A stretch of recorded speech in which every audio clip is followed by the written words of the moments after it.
दोस्तों हम बात कर रहे हैं एक ऐसे ट्रक की जिसको पूरे 8500 किलोमीटर ट्रैवल करना था।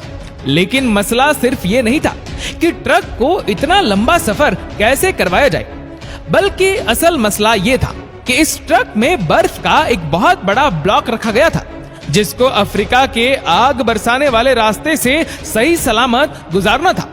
यानी जिस रास्ते में बर्फ तो क्या लोहा भी नरम पड़ जाता है, उस रास्ते में इस ट्रक को पूरे 10 दिन गुजारने थे। लेकिन चैलेंज ये था कि किसी भी हालत में बर्फ पिघलने ना पाए, और वह भी बगैर रेफ्रिजरेटर के। दोस्तों ये बात है 1959 की, जब पूरी दुनिया की अटेंशन एक आइस ब्लॉक ने घेर रखी थी। यह आइस ब्लॉक 3350 किलो वजनी था और इसको दुनिया के एक कोने से दूसरे कोने तक पहुंचाना था, और वह भी बगैर रेफ्रिजरेशन के। लेकिन आखिर ऐसा किया क्यों जा रहा था? इस आइस ब्लॉक को इतना दूर क्यों ले जाया जा रहा था? असल में ये मामला शुरू हुआ था 1 साल पहले, यानी 1958 में। लग्जमबर्ग यूरोप का एक मुल्क है जहां से एक बहुत फेमस रेडियो स्टेशन चलाया जाता था। ये ब्रॉडकास्ट रेडियो लग्जमबर्ग के नाम से पूरी दुनिया में फेमस थी। इस रेडियो स्टेशन की तरफ से सारे सुनने वालों के लिए एक अनोखा चैलेंज रखा गया, और वह चैलेंज ये था कि अगर कोई भी आदमी 3 टन वजनी आइस ब्लॉक को आर्कटिक रीजन से अफ्रीका तक लेकर जाएगा तो उसको एक बहुत भारी इनाम दिया जाएगा। रेडियो लग्जमबर्ग की तरफ से यह डिसाइड किया गया था कि हर किलोग्राम के बदले में 1 लाख फ्रैंक्स दिए जाएंगे, जो आज के दौर में $16,000 बनते हैं। हर 1 केजी के $16,000 यानी कि 3 टन वजनी आइस ब्लॉक के $48 मिलियन बनते हैं, जो वाकई एक बहुत बड़ी रकम है। लेकिन इस चैलेंज के कुछ रूल्स भी थे। पहला रूल तो ये था कि इस आइस ब्लॉक को 1 पीस में लेकर जाना है। दूसरा रूल था इसको सिर्फ बाय रोड ट्रांसपोर्ट किया जाएगा। तीसरा और सबसे मुश्किल रूल यह था कि चैलेंज को पूरा करने के लिए रेफ्रिजरेटर का इस्तेमाल नहीं किया जा सकता। रेडियो लग्जमबर्ग ने इतना भारी इनाम इसी वजह से रखा था क्योंकि उनको अच्छी तरह मालूम था कि इतना बड़ा आइस ब्लॉक आर्कटिक रीजन से अफ्रीका तक लाना किसी भी सूरत में मुमकिन नहीं है, क्योंकि ये कोई छोटा मोटा सफर नहीं है, बल्कि ये सफर पूरे 8500 किलोमीटर लंबा है, जिसमें 2500 किलोमीटर अफ्रीका का वह रास्ता है जहां टेम्परेचर 50 डिग्री सेंटीग्रेड होता है। यानी जो बर्फ फ्रीजर से निकलते ही मिनटों में पिघल जाती है, वो भला इस हफ्तों लंबे सफर में सही सलामत कैसे मंजिल तक पहुंच पाएगी? रेडियो लग्जमबर्ग ने यह चैलेंज तो दिया, लेकिन यही चैलेंज उनको किस मुश्किल में फंसा देगा इसका उनको अंदाजा भी नहीं था। ये चैलेंज रेडियो पर आने के कई हफ्तों तक किसी ने भी आगे बढ़ने की हिम्मत नहीं की थी। लेकिन फिर बर्गर नॉटविक नाम के एक शख्स ने ऐलान किया कि वह यह चैलेंज कबूल करने को तैयार है। बर्गर नॉटविक, जो कि नॉर्वे में एक इंसुलेशन कंपनी क्लास वॉट का मैनेजिंग डायरेक्टर था, उसका मानना था कि उनकी कंपनी जो इंसुलेशन मटेरियल बनाती है उसको इस्तेमाल करके ये चैलेंज आसानी से पूरा किया जा सकता है। अगर बर्गर नॉटविक ये चैलेंज पूरा करने में कामयाब हो गया तो वो अपनी कंपनी और उसके एम्प्लॉयर्स के लिए काफी सारी दौलत इकट्ठी कर सकेगा। पूरी दुनिया में ये बात फैल चुकी थी कि एक शख्स ने रेडियो लग्जमबर्ग का आइस ब्लॉक चैलेंज कबूल कर लिया है। इस काम को अंजाम देने के लिए नॉटविक ने एक टीम बनाई और चैलेंज को पूरा करने के लिए काम शुरू कर दिया, जिसकी वजह से कई न्यूज़पेपर की हेडलाइंस में नॉटविक के चर्चे होने लगे। ब्लॉक चैलेंज को पूरा करने के लिए अभी तक जो भी कोशिश की गई थी, वह जब रेडियो लग्जमबर्ग को मालूम पड़ी तो उनको एक बहुत बड़ी रकम खोने का डर लगने लगा, और डर के मारे उन्होंने अपनी ये ऑफर वापस ले ली, क्योंकि गिलास वोट कंपनी और उसके डायरेक्टर काफी ज्यादा फेमस हो चुके थे।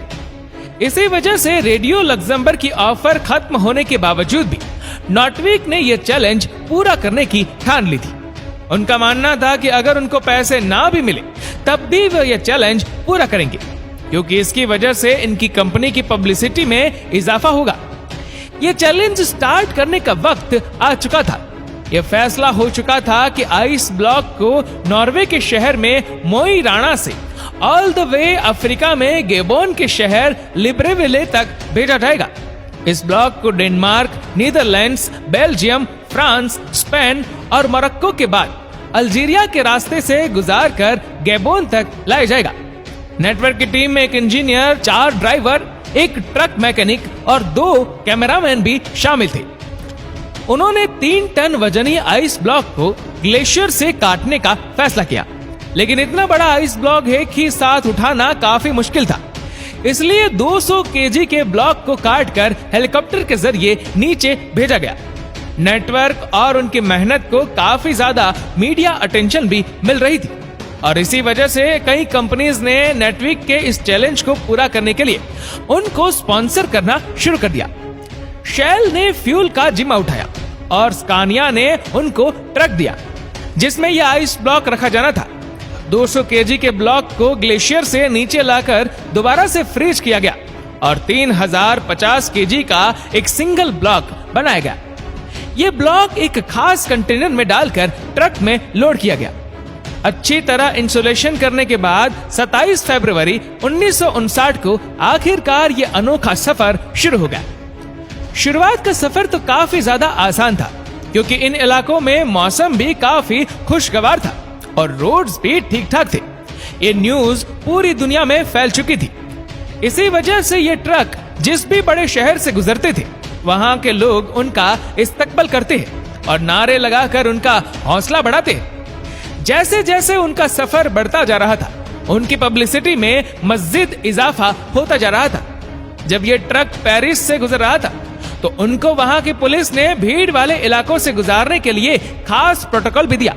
यहाँ तक कि पेरिस के मेयर ने उसकी दावत भी की थी। इस सफर को 1 हफ्ता गुजर चुका था।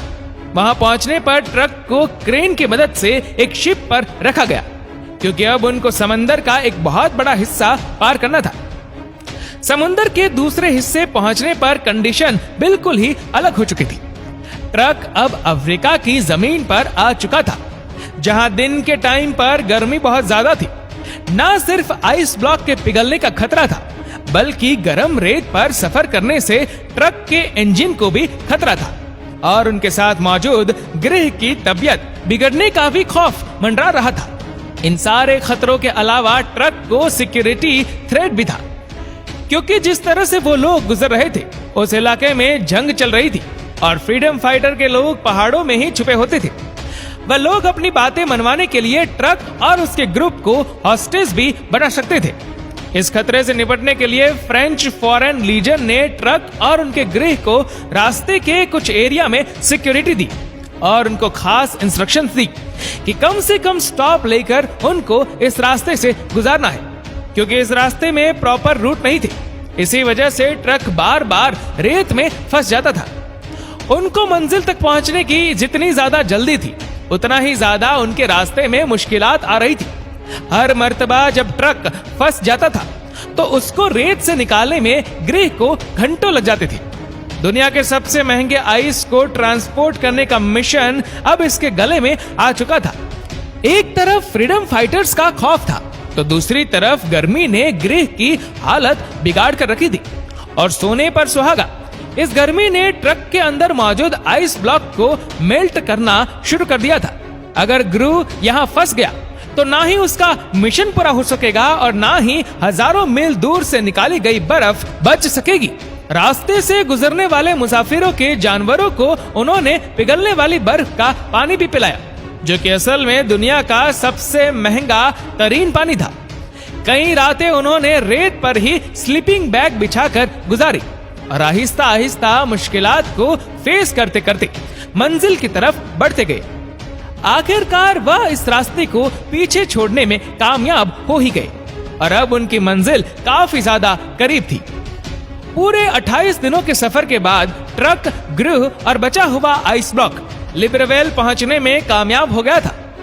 लिब्रेविल पहुंचने पर उनका भरपूर इस्तकबाल किया गया, लेकिन सबको सिर्फ एक बात जाननी थी कि 28 दिन के सफर और मुश्किल तरीन कंडीशन से गुजरने के बाद आखिर कंटेनर में कितनी बर्फ बची है। हैरत अंगेज तौर पर जब ट्रक का कंटेनर खोला गया तो उसके अंदर का मंजर देखकर यकीन करना मुश्किल था।